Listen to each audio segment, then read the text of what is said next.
அடுத்து வரும் நிகழ்ச்சியானது ஜாய்ஸ் மேயர் ஊழியங்களின் நண்பர்கள் மற்றும் பங்காளர்களால் தாங்கப்படுகிறது.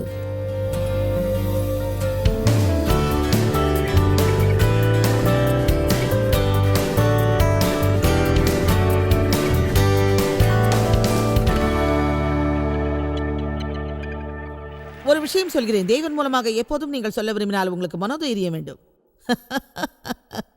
அதை மிகவும் சாதாரணமாக எளிய முறையில் என்னால் விளக்க முடியும். அதாவது நமக்கு தைரியம் வேண்டும், நமக்கு உறுதி வேண்டும். நான் ஒரு மனம் போன போக்கில் உள்ள கிறிஸ்தவர் அல்ல என்று சொல்ல வேண்டும்.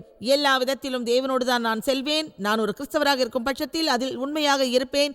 தேவனிடம் நான் வலிமையாக இருப்பேன். பிறருக்கு நான் உதவி செய்வேன். நான் பிறருக்கு நிச்சயமாக உதவி செய்வேன். உங்கள் தலைவர்கள் உங்களுக்கு ஊழியம் செய்யும் போது அவர்களுக்கு ஏற்படும் பிரச்சனைகளை கேட்டால் நீங்கள் மிகவும் வியப்படைவீர்கள். ஆனால் அது என்ன ஒரு பிரச்சனை என்று சிறிதளவு உங்களால் புரிந்து கொள்ள முடியாது. முதலில் நாம் சில வேத வசனங்களை படிப்போம். அதன் பிறகு என்ன நிகழ்ந்தது என்று உங்களிடம் சொல்கிறேன். 2 தீமோத்தேயு அதிகாரம் 4 வசனங்கள் 7 மற்றும் 8.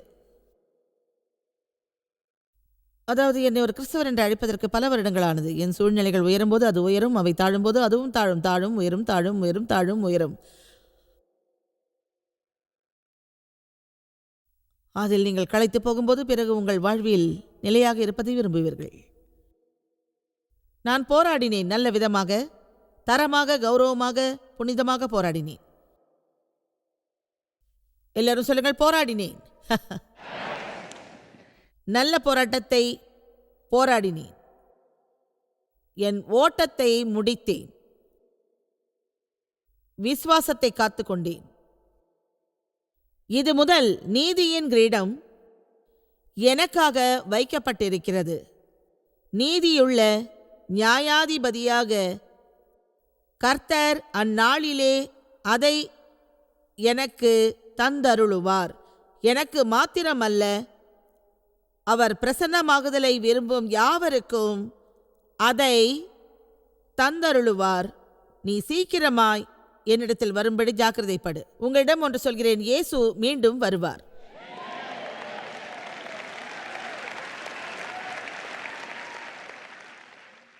சென்ற வருட கடைசியில் நான் ஒரு தீர்மானம் எடுத்தேன். அதாவது நித்திய ஜீவனுக்காக போதிப்பதை மேலும் சற்று கூடுதலாக செய்ய விரும்பினேன். எனவே இந்த நேரத்திற்காக மட்டும் பேசுவதை தவிர்த்தேன். நித்திய ஜீவனோடு ஒப்பிடும்போது நமது வாழ்வு எவ்வளவு குறுகியது என்று உங்களுக்கு தெரியுமா? அங்கே நிரந்தரமாக நாம் வாழ்வோம். எனவே இங்கே எல்லாம் ஏன் நொடிப்பொழுதில் கிடைக்க நாம் ஆசைப்பட வேண்டும்? நான் சொல்வது என்னவென்றால், இங்கே நாம் விரும்புவதெல்லாம் நொடிப்பொழுதில் கிடைக்காவிட்டால் என்ன? எபிரேயர் அதிகாரம் 11 அதனை விசுவாசத்தின் மகத்தான கூடம் என்று நாம் அழைக்கிறோம். இப்போதும் பேசப்பட மகத்தான ஆண்களும் பெண்களும் அங்கே வாழ்ந்தார்கள். அவர்கள் விசுவாசத்தோடு இருந்தார்கள், விசுவாசத்தோடு எதையும் செய்தார்கள், விசுவாசத்தோடு அங்கே வாழ்ந்தனர். அதில் வரும் ஒரு குறிப்பிட்ட பகுதியை நான் மிகவும் நேசிக்கின்றேன். அது சொல்கிறது, இவர்கள் எல்லாம் வாக்குத்தத்தம் பண்ணப்பட்டவைகளை அடையாமல் இறக்கும் வரை விசுவாசத்தோடு வாழ்ந்தார்கள். அது ஏன் தெரியுமா? அதில் உள்ள முக்கியமான ஒரு விஷயம், நான் விரும்புவது கிடைக்காவிட்டாலும் பரவாயில்லை, நான் விசுவாசத்தோடு சஞ்சரிப்பேன், தேவனை விசுவாசிப்பேன், தேவனை நம்புவேன், தேவனை பற்றிய நல்ல விஷயங்களை தொடர்ந்து செல்வேன். சொல்லுங்கள், தேவனை விசுவாசிப்பேன், தேவனை நம்புவேன், தேவனை பற்றிய நல்ல விஷயங்களை தொடர்ந்து செல்வேன். அது ஏன் தெரியுமா? அது நம்மை பற்றியது அல்ல. அவர் சொன்னார், நல்ல போராட்டத்தை போராடினேன், அவர் தரிசனத்திற்காக காத்திருக்கிறேன் என்று. வேதத்தில் அநேக வேத வசனங்களை நான் பார்த்துள்ளேன். அதில் தேவன் நம்மை வழிநடத்துவது வியப்பாக இருக்கும். அதேபோல் அநேக வேத வசனங்களையும் பார்த்துள்ளேன். அவர்கள் அதை செய்வதற்கு ஊக்கப்படுத்தப்படுவார்கள். ஏனென்றால் இயேசு மீண்டும் வருவார். அவர் மீண்டும் வருவதால் நாம் அதை செய்கிறோம். ஒருமுறை பவுல் சொன்னார், சுயநலமின்றி வாருங்கள், இயேசுவின் வருகை சமீபத்தில் உள்ளது.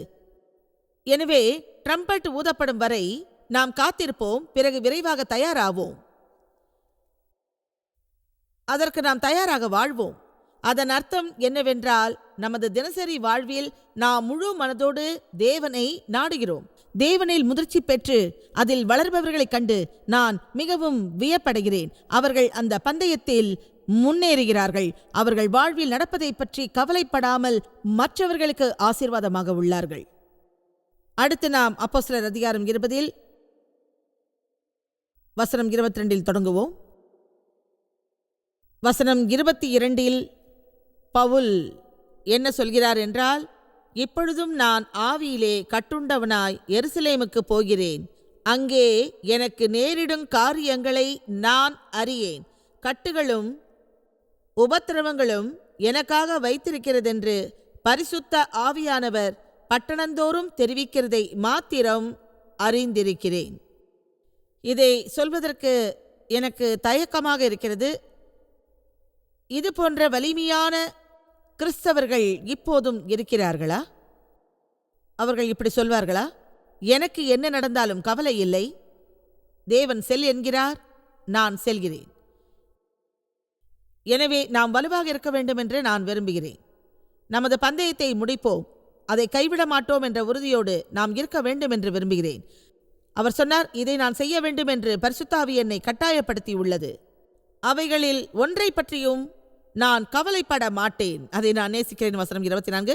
மேலும் அவைகளில் ஒன்றை பற்றியும் கவலைப்பட மாட்டேன். என் உயிரையும் நான் அருமையாக எண்ணேன். என் ஓட்டத்தை களிப்போடே முடிக்கவும் தேவனுடைய கிருபையின் நற்செய்தியை பிரசங்கம் பண்ணும்படியாகவும் நான் கர்த்தராகிய இயேசுவினிடத்தில் பெற்ற ஊழியத்தை நிறைவேற்றவுமே விரும்புகிறேன். இதோ நான் உங்களுக்குள்ளே சுற்றித் திரிந்து தேவனுடைய அரசை குறித்து போதிப்பதை கேட்டவர்களாகிய நீங்கள் எல்லாரும் இனி என் முகத்தை பார்க்க மாட்டீர்கள் என்று அறிந்திருக்கிறேன். தான் மரிக்கப் போவதை பவுல் முன்பே அறிந்திருந்தார். அவர் சொன்னார், என் ஓட்டத்தை முடிப்பேன், என் கடைசி மூச்சு உள்ளவரை நான் என்ன செய்ய வேண்டுமோ அதை நான் தொடர்ந்து செய்வேன்.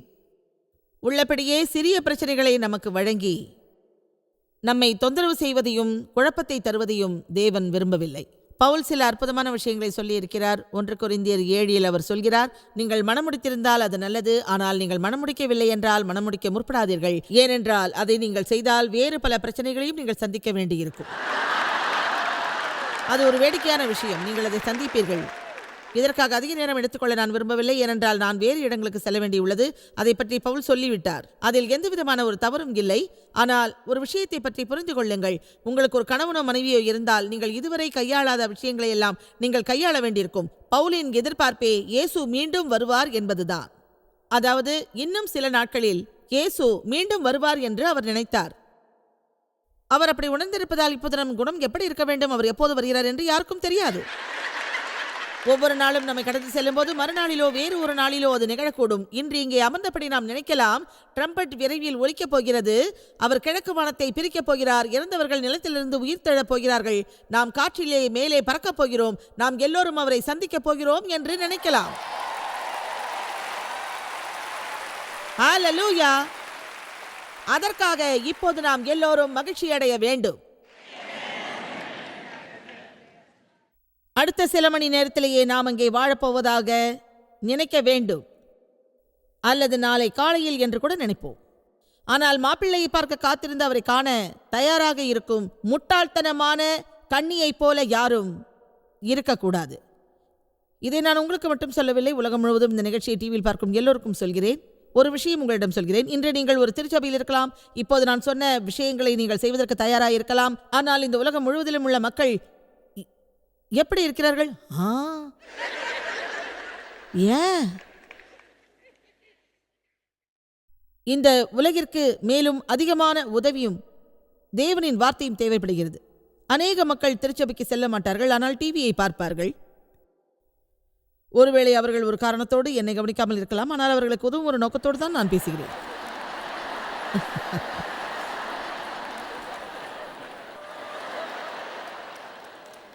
என்னிடம் ஒரு 8 வார பட்டியல் உள்ளது. அதை கேட்டு நீங்கள் சிரிக்கக்கூடும், ஆனால் அது உற்சாகமானது. 8 வார காலத்தில் என் வாழ்க்கையில் நிகழ்ந்த 33 விஷயங்களை பற்றியது. முதலாவதாக, ஜிம்மில் என் முதுகில் காயம் ஏற்பட்டது. என் குடிநீர் டப்பில் இருந்து தண்ணீர் விழுந்து என் மேஜையில் நீர்த்துளிகள் இருந்தன. என் நகம் முறிந்தது, அது ஒரு சோகமான விஷயம். இப்படி எல்லாமே நடந்துருச்சு, என்ன பண்றது? என் கையில் சுளுக்கு ஏற்பட்டது, அது மிகவும் வேதனையாக இருந்தது. என் லக்கேஜ் சிலவற்றை விமானத்தில் தவறவிட்டேன். என் தாய் இறப்பதற்கு முன்னால் அது நடந்தது. ஒரு வாரத்தில் என் தாயின் உடல்நிலை குறித்து நர்சிங் ஹோமிலிருந்து ஃபோன் வந்தது. அப்போது நான் ஊரில் இல்லை, அதனால் ஒன்றும் செய்ய முடியவில்லை. இருந்தாலும் ஒருவரின் உதவியை நாடினேன். என் முதுகு இன்னும் வலிக்கிறது. என் முதுகு வலி ஒருபுறம் இருக்க என் கையை நீட்டவே முடியவில்லை. மேலும் என் கை மணிக்கட்டிலும் கையிலும் வலி இருந்தது. என் முதுகு வலி தீரவில்லை. நர்சிங் ஹோமிலிருந்து மீண்டும் அழைத்தார்கள். என் தாயின் உடல்நலம் பற்றி கேட்டார்கள். ஒரு சிகப்பு விட்டமின் திரவம் என் வெள்ளை துணியில் கொட்டியது. தேவ் கால்ஃப் விளையாடும் போது அவர் அடித்த பந்து ஒரு ஜன்னல் கதவை உடைத்தது. ஒரு நாள் நடு இரவில் நான் எழுந்தேன். தேவுடன் பேசுவதாக நினைத்து என் தலையணையுடன் பேசினேன்.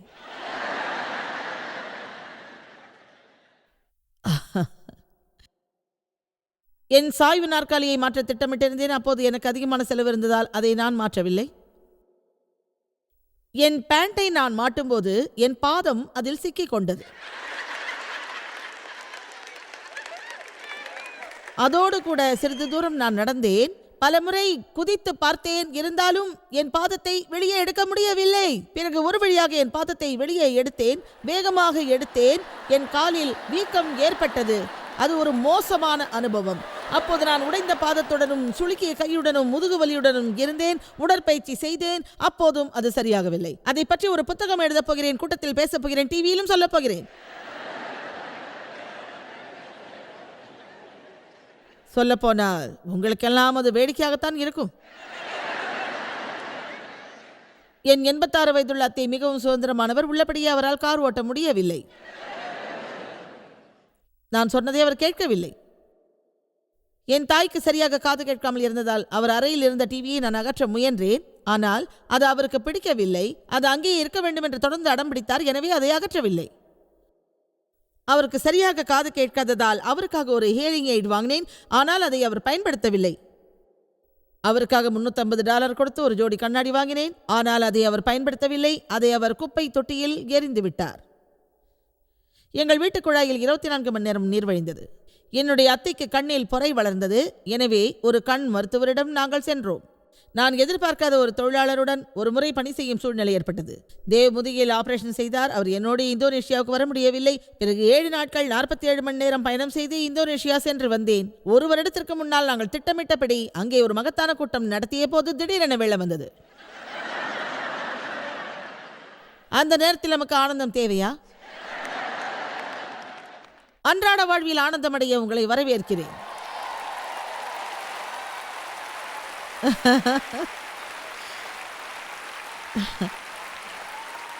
இன்றைய நிகழ்ச்சி உங்களுக்கு மகிழ்ச்சியாக இருந்திருக்கும் என்று நம்புகிறேன்.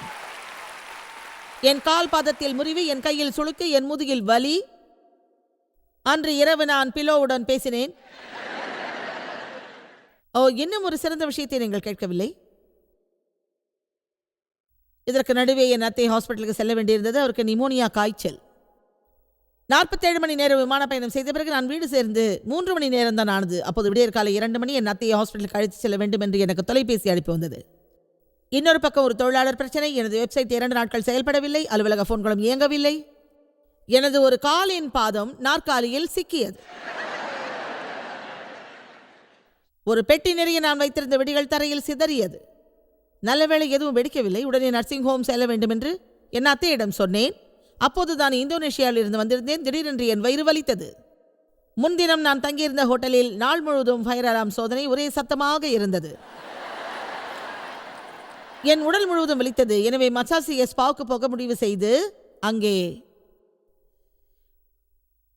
நல்ல ஸ்பாவுக்கு சென்றேன். அங்கிருந்த உடை மாற்றும் அறையில் என் உடைகளை மாற்றினேன். மசாஜ் முடிந்து வெளியே வந்தேன். என் பேண்டை காணவில்லை.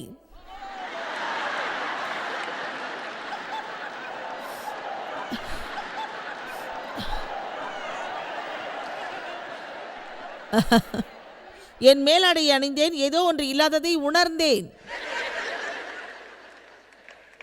உடனே நான் எல்லா இடத்திலும் என்னுடைய பேண்டை தேடினேன். ஆனால் எங்கு தேடியும் அது கிடைக்கவில்லை. ஒருவேளை அந்த ஸ்பா லாக்கரில் இருந்து அதை யாராவது திருடி இருப்பார்களா? எனவே வேறு வழி இல்லாமல் அங்கேயே நான் இருந்தேன். நான் யார் என்பதை மக்கள் அறிவார்கள். எனவே அந்த ஒரு மேலாடையோடு மாடிக்கு சென்று அங்கு இருந்தவர்களிடம் என்னுடைய பேண்டை காணவில்லை என்று சொல்ல நான் விரும்பவில்லை.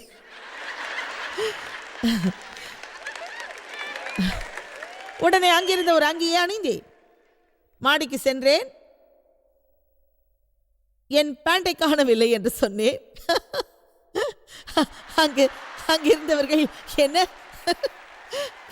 என்று கேட்டார்கள்.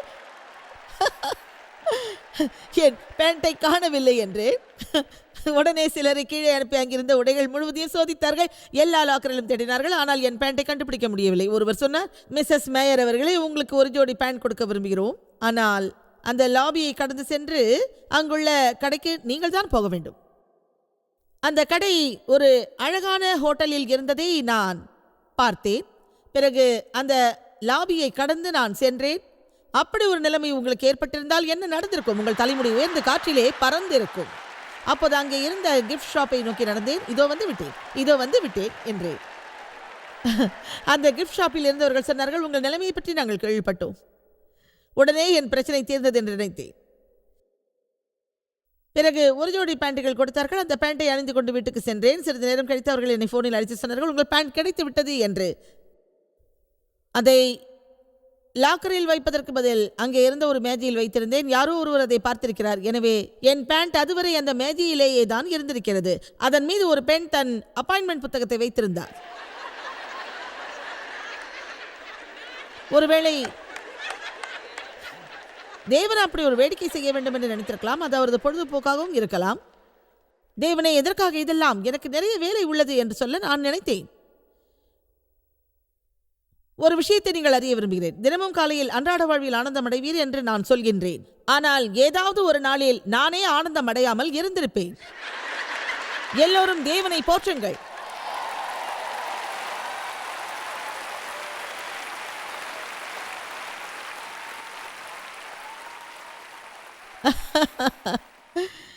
இந்த கூட்டம் அநேகமாக முடிந்துவிட்டது. இது போன்ற ஒரு கூட்டம் மீண்டும் நடைபெறுமா என்று எனக்கு தெரியாது. எல்லா கூட்டத்திலும் நாம் உண்மையாக இருப்போம் என்று சொல்வதில் நான் மகிழ்ச்சி அடைகிறேன். அது ஏன் தெரியுமா? இந்த மகிழ்ச்சி அவர்களுக்கும் விரைவில் கிடைக்கும். அதே சமயம் நாம் விரும்புவதெல்லாம் கிடைக்காது. இது எனக்கு புரியல, எனக்கு ஏன் இப்படிலாம் நடக்குது, எனக்கு ஒன்றுமே புரியலையே. ஏன் இப்படி சொல்லாதீங்க. பிறருக்கு ஒன்று சரி என்றால் நமக்கும் அது சரிதான். அதாவது யாரோ ஒருவர் தேவன் மீது விசுவாசம் வைக்கும்போது நாம் ஏன் அப்படி இருக்கக்கூடாது? அடுத்து என்ன செய்வதென்று உங்களுக்கு தெரியாவிட்டால் உங்களுக்கு தெரிந்ததை நீங்கள் செய்யுங்கள். எழுந்தவுடன் ஜெபியுங்கள், வார்த்தையை படியுங்கள், வேலைக்கு செல்லுங்கள், திருச்சபைக்கு செல்லுங்கள், பொறுப்போடு இருங்கள், பில்களை கட்டுங்கள், பிறரிடம் அன்போடு இருங்கள், நேசியுங்கள், அன்பில் சஞ்சரியுங்கள். உண்மையிலேயே நீங்கள் பிசாசை பைத்தியமாக்க விரும்பினால் அவன் உங்களுக்கு நல்லது செய்வதாக கூறும்போது தேவையில்லை, தேவன் எனக்கு நன்மை செய்வார் என்று கூறி ஏற்கனவே நீங்கள் பிறருக்கு செய்த நன்மைகளை விட கூடுதலாக அவர்களுக்கு நன்மை செய்யுங்கள் என்று சொல்கிறேன்.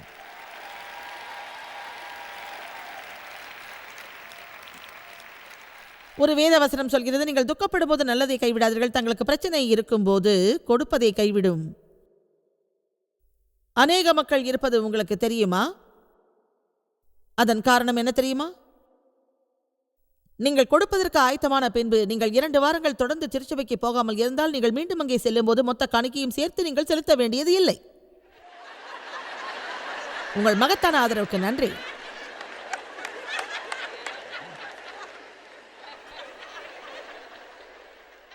ஒன்று தெசலோனிக்கேயர் 4.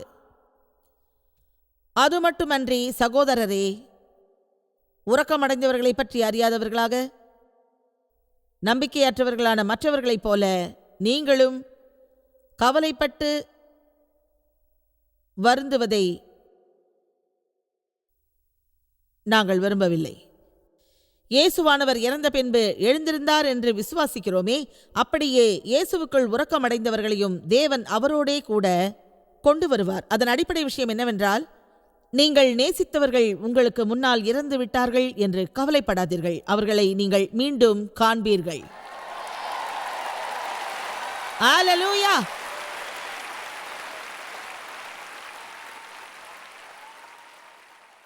வசனம் 15 பார்ப்போம். கர்த்தருடைய சொந்த வார்த்தை கேட்டபடி நாங்கள் உங்களுக்கு சொல்லுகிறதாவது, கர்த்தருடைய வருகை வரை உயிரோடு இருக்கும் நாம் உறக்கம் அடைந்தவர்களுக்கு முந்திக் கொள்வது இல்லை. ஏனென்றால் கர்த்தர் தாமே ஆரவாரத்தோடும் பிரதான தூதனுடைய குரலோடும் தேவ எக்காலத்தோடும் வானத்திலிருந்து இறங்கி வருவார். அப்பொழுது கிறிஸ்துவுக்குள் இறந்தவர்கள் முதலாவது எழுவார்கள். பின்பு உயிரோடு இருக்கும் நாமும் கர்த்தருக்கு எதிர்கொண்டு போக மேகங்கள் மேல் அவர்களோட கூட ஆகாயத்தில் எடுத்துக்கொள்ளப்பட்டு இவ்விதமாய் எந்நாளும் கர்த்தருடனே கூட இருப்போம். கர்த்தருடன் கூட நாமும் இருப்போம். அவர் மீண்டும் வருகிறார். ஆமென். உங்களை பற்றி எனக்கு தெரியாது, ஆனால் தொடர்ந்து என் கடமையை நான் செய்வேன். மத்தேயு 24:40. அப்பொழுது 2 பேர் வயலில் இருப்பார்கள், ஒருவன் ஏற்றுக்கொள்ளப்படுவான், ஒருவன் கைவிடப்படுவான். 2 ஸ்திரீகள் இயந்திரம் அரைத்துக் கொண்டிருப்பார்கள், ஒருத்தி ஏற்றுக்கொள்ளப்படுவாள், ஒருத்தி கைவிடப்படுவாள்.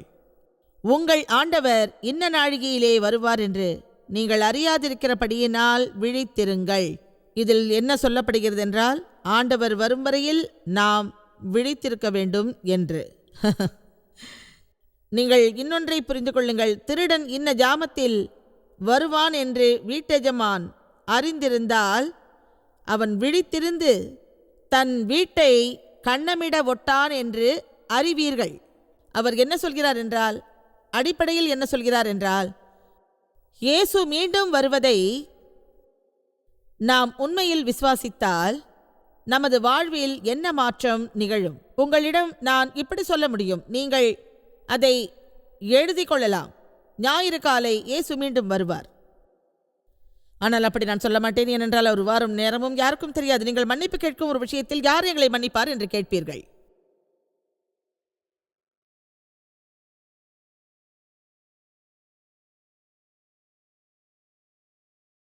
யாரிடம் சென்று சமாதானம் கேட்பது என்பீர்கள். உங்களிடம் மன்னிப்பு கேட்க வேண்டிய ஒருவரிடம் நீங்கள் நேரடியாக சென்று பணிந்து சமாதானம் செய்ய விரும்புவீர்களா? அவர்கள் வராவிட்டால் நீங்கள் ஏன் அவர்களுக்காக காத்திருக்க வேண்டும்? ட்ரம்பெட் ஒலிப்பதற்கு முன்னால் நீங்களே ஏன் நேரில் செல்லக்கூடாது? நான் சொல்வது புரிகிறதா? நீங்கள் செய்ய வேண்டிய ஒன்றை இதுவரை செய்யாமல் இருந்தால் அதற்காக மேலும் காலம் கடத்தி தாமதம் செய்யாதீர்கள். இப்போது நான் சொல்வதில் ஏதாவது உங்களுக்கு புரியாவிட்டால் நீங்கள் நினைவில் வையுங்கள், இதுதான் அதற்கான நேரம். அதற்கு நீங்கள் தயாரா? அற்பமான விஷயங்கள் உங்கள் காரியங்களை தடுப்பதற்கு நீங்கள் இடம் கொடுக்காதீர்கள். ஆனால் அதற்கு பதிலாக உங்கள் முழு மனதோடு தேவனுக்கு ஊழியம் செய்யுங்கள் என்று சொல்கிறேன். ஆமென்.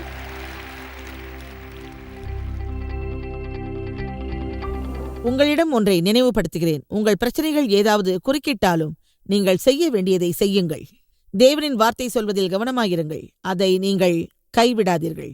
எபிரேயர் 12:1-2 ஒரு மகத்தான வேத வசனம். இயேசுவானவரின் மீதே நமது பார்வையை வைத்து நமக்கு நியமித்திருக்கிற ஓட்டத்தில் விடாமுயற்சியுடன் விசுவாசத்துடன் ஓடக்கடவும்.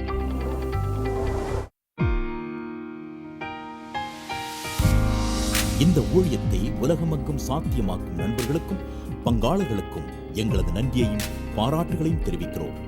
ஒன்றாய் இணைந்து நாம் பசி உழவுகளை போஷித்து உடைகளை கொடுத்து தேசங்களுக்கு சுவிசேஷத்தை சொல்லி வருகிறோம். எங்களை தொடர்பு கொண்டு www.jmumindia.org உங்கள் ஜெப தேவைகள் மற்றும் எங்களின் வெளியீடுகள் பற்றி அறிந்து ஜாய்ஸ் அவர்கள் நிகழ்ச்சிகளை அறிந்து எங்களோடு இணைந்து தேவ அன்பை உலகிற்கு பரவச் செய்யுங்கள்.